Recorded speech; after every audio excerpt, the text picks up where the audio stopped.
অনেকের চোখের মধ্যে সমস্যা আছে, চোখের সমস্যাকে হাসাদ বলা হয় থাকে, হিংসা। এই হিংসা যখন তার অন্তরে গিয়ে এটা বিষাক্ত হয়, তখন চোখ দিয়ে বিষ কি হয়, নিঃসরিত হয়। এই বিষ চোখ দিয়ে নিঃসরিত হয়ে এক পর্যায়ে গিয়ে চোখ আপনার ওই নিয়ামতের উপর পড়ে যায়, আপনার নিয়ামত ক্ষতিগ্রস্ত হয়। শেখুল ইসলাম ইবনে তাইমিয়া রাহমাতুল্লাহ তিনি বলেন, দোয়া এবং ইবাদত এই আসমানের নিচে জমিনের উপরে আল্লাহ তাআলার যত নিয়ামত আছে, এই সবগুলো নিয়ামতের মধ্যে শ্রেষ্ঠ নিয়ামত। এটা আমরা হয়তো অনেকে জানি না। আমরা মনে করে থাকি যে যদি 1 কোটি টাকার মালিক হয়ে যেতাম অনেক বড় নিয়ামত আছে, 2-3টা গাড়ি হয়ে যেত অথবা একটা বাড়ি হয়ে যেত, অনেক বড় নিয়ামত পেয়ে গেছে। না, আল্লাহ রাব্বুল আলামিনের কাছে সবচেয়ে বড় নিয়ামত হচ্ছে আল্লাহ তাআলা কোন বান্দাকে যদি আল্লাহ রাব্বুল আলামিনের দোয়া করার তৌফিক দিয়ে থাকে, এটা সবচেয়ে বড় নিয়ামত।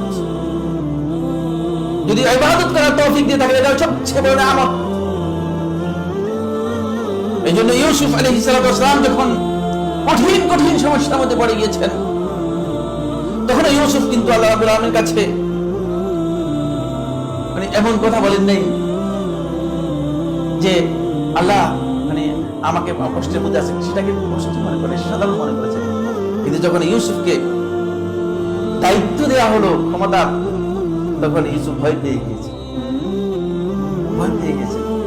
কারণ এটা কঠিন জিনিস, ভয়ঙ্কর জিনিস, সেখানে ভয় পেয়ে গেছে। বলে আল্লাহ রাব্বুল আলামিন যেহেতু এই নিয়ামত যদি আপনার কাছ থেকে কোনো না কোনো কারণে সরে যায়, আপনি বিপদগ্রস্ত হয়ে যাবেন।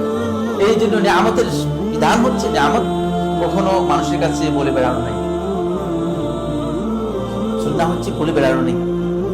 যেমন আপনার বাড়ি আছে 5টা, গাড়ি আছে 10টা, আসে মসজিদের সমস্ত লোকদের বললেন সুন্নাহ বলে নিয়ামতকে গোপন করবেন, যতটুকু দরকার উল্লেখ করবেন, মানে বেশি বর্ণনা করে বেড়াবেন না।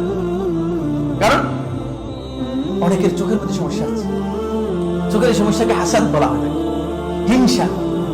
এই হিংসা যখন তার অন্তরে গিয়ে এটা বিষাক্ত হয়, তখন চোখ দিয়ে বিষ কি হয়, নিঃসরিত হয়। এই বিষ চোখ দিয়ে নিঃসরিত হয়ে এক পর্যায়ে গিয়ে চোখ আপনার ওই নিয়ামতের উপর পড়ে যায়, আপনার নিয়ামতটা ক্ষতিগ্রস্ত হয়ে যায়। এটাকে বলা হয় থাকে বদনজর অথবা আইন। এর কারণে প্রচুর লোক মারা পর্যন্ত যায়। এই জন্য এই কাজ থেকে বাঁচার জন্য আপনি এই নিয়ামত যে আল্লাহ রাব্বুল আলামিন, আপনি যখন বলবেন যে আপনি দোয়া করেছেন, আল্লাহ তাআলা দোয়াটা কবুল করেছেন, তখন একজন লোককে বললেন, তার মধ্যে হিংসা থাকার কারণে সে এমন ভাবে আপনার প্রতি দেখালো, আর দোয়া করলে দোয়া কবুল হবে না। আমার আপনার কাছ থেকে জায়েল হয়ে গেছে, সরে গেছে। পরে দলিল কি, অনেক দলিল আছে, সময় নেই, সেজন্য আর বলতে পারছি না। ইউসুফ আলাইহিস সালামকে যখন ইউসুফ আলাইহিস সালাম স্বপ্নে দেখলেন, তখন স্বপ্নের কথা এসে ইয়াকুব আলাইহিস সালামকে বললেন, বলে যে আমি এই স্বপ্ন দেখেছি। তখন ইউসুফ আলাইহিস সালাম বুঝতে পারলেন স্বপ্নের অর্থ কি। ইউসুফ আলাইহিস সালামকে বললেন, লা তাকসুস রুয়াকা আলা ইখওয়াতিক, তোমার এই স্বপ্নের ঘটনা তোমার ভাইদের কাছে বলো না, ফায়াকিদু লাকা কাইদান, তাহলে তোমার বিরুদ্ধে ষড়যন্ত্র করতে পারে। ঘটনা তাই হয়েছে। তো আপনারা জানেন, সূরা ইউসুফ পড়লে আপনারা পেয়ে যাবেন বিস্তারিত।